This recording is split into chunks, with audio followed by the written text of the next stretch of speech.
Hey, this is Caesar here again with Bell Electrical. I'm wanting to do a little tool review of this Klein Advanced Circuit Tracer. So reason why I got this was because I wanted to kind of further out my business and try to do more commercial work. And I know dealing with 277, 480, I would need something to help me find the circuit breakers and find broken cable, and I figured this might help me with that. So yeah, let's dive right on into it. So here's the back of the box. Just letting you know it's got a flashlight, LEDs on the transmitter, and letting you know that you can trace conduit behind drywall, cement block, or underground. So pretty cool. And you can use it as a voltage tester too, just testing if a piece of equipment has voltage. So it comes in this nice solid case. Got two little latches. I've already kind of unboxed it. So it comes with about eight or 10 batteries. Here you have some attachments for your transmitter.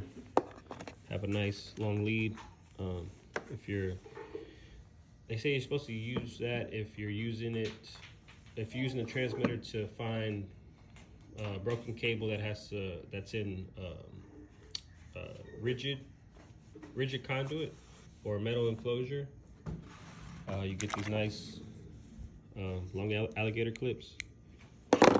You get a receptacle plug for your 120.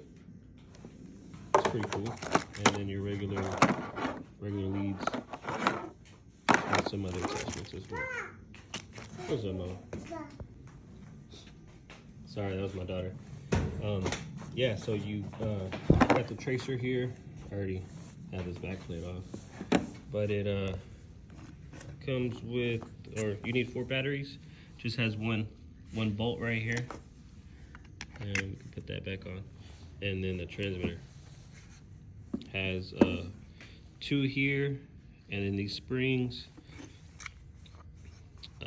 catch on these 2 metal plates. This has 4 and just 2 screws, one there and one there. And it also serves as a stand. So we'll go ahead and tighten these back up.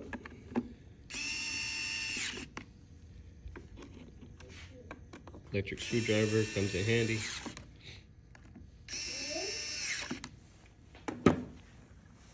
And there we go. So again, with this tracer, you turn it on and you'll have different settings or different levels. This is your sensitivity level. So if you're working on something that is energized, you'll want it in between levels 1, 2, and 3. If it's de-energized, you'll be using levels 4 through 8. So, for example, I'll do some videos of testing how it works, energized and de-energized. But if you were to use, let's say, levels 4 through 8, and it is live, you hook it up, you're gonna get like a 99 reading all the time, just because it's high sensitivity. So if it's energized, you kind of want to use it 1 to 3, and that's going to give you the best and the most accurate reading when you're trying to find the exact location of the breaker or the cable. So with this too, you have a little flashlight that you use to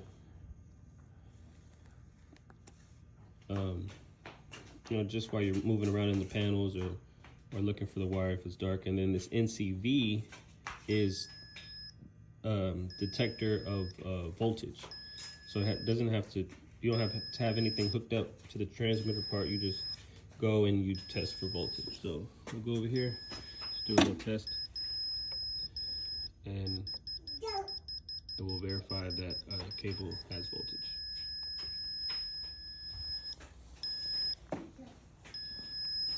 And I would also like to do a compare video between this to find a circuit breaker while it is live with the circuit breaker finder from Klein.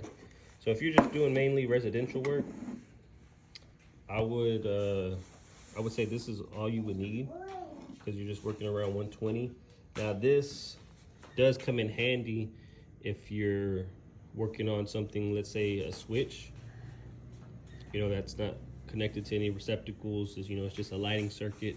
And let's say you have a bunch of, branch circuits that aren't labeled.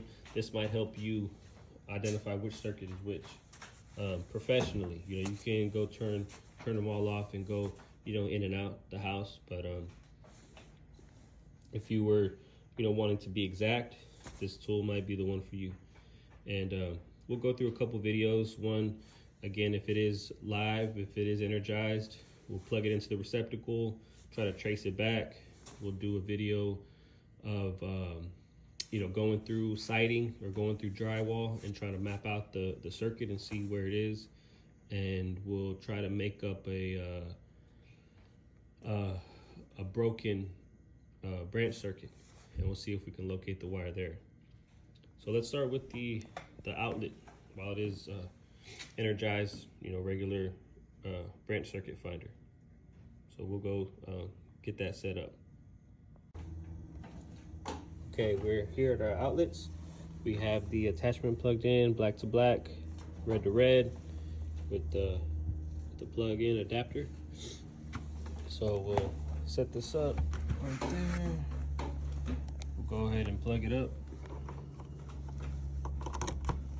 Okay, so it is plugged in and the energized symbol is lit. So it's not turned on, but it does detect it if it is energized. So we'll press the button, we'll hold it down for a few seconds. Okay, so now you see it lit up. So it does detect that it is 120, detects that it's AC, and it lets you know that it's transmitting through the cable. So we'll go to the panel with the tracer and we'll see how well it locates the breaker. Okay, here we are back at the breaker panel. So we got our tracer. We'll go ahead and turn it on. So as soon as you turn it on, it goes to level 6. And you can see it's already pretty high.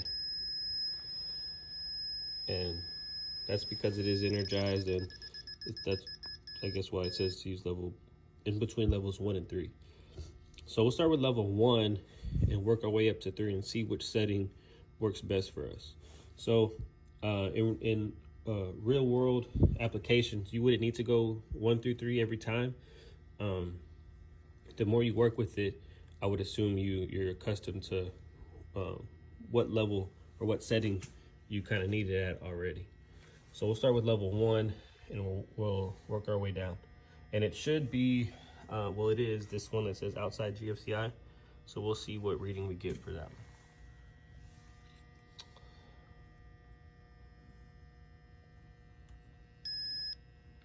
Okay, 0 across the board.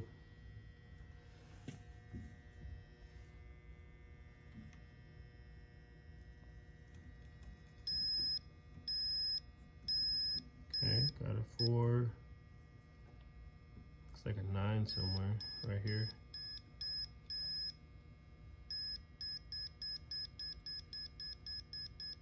And that is the 1, so it is 21. And that was the highest reading that we've had.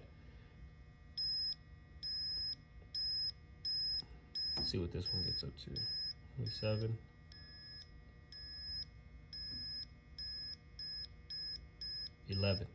Okay, and you want to hold, it says you want to hold the tracer perpendicular to the cable. So since the cable is terminated horizontally, you want the tracer to be horizontal as well. So let's change up the setting. Let's go to level 2 and see what we get.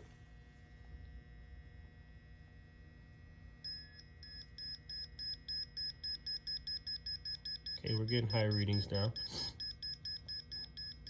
25 was the highest.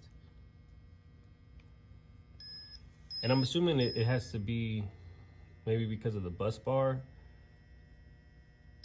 If it's on the same bus bar, I would think, but Like that's why you're getting some higher signals, but I'm not sure. Okay, so 40 was probably about the highest. This one's 60, 61. We'll run back through this side.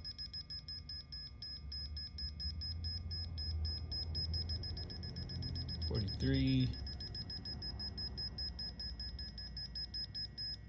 Okay, so it did detect. It did have some breakers that were pretty high, but the one that it is was the highest. It was in the 60s, and we'll go to level 3. So again, if it is energized, you want to use levels in between 1 and 3. Oh, you see, this is almost 60. 68.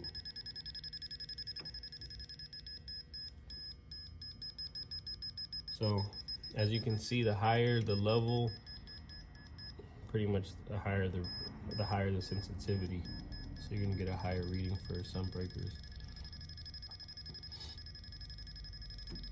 High 60s, almost at, oh, here we go. This is gonna probably get to 99, and that's not the breaker. So we should get about 99 on this one. Yep. So level 3 was the only one that we seen 99 on, but there was this one breaker that read in the 90s as well. So if I didn't know this panel, then that probably caused a problem for me. But in the manual, it does say that if you're getting a reading 99 for multiple breakers, then you should take off the panel cover and then test the individual wire and see. So that's probably what I would do if multiple breakers had not had the 99 rating or percentage, whatever you want to call it. I would take off the panel cover and then test the individual wire. So I think overall we're good. Let's try it with the breaker off and the wire disconnected. So I'm gonna take off this panel cover, disconnect the wire, and see what type of reading we get.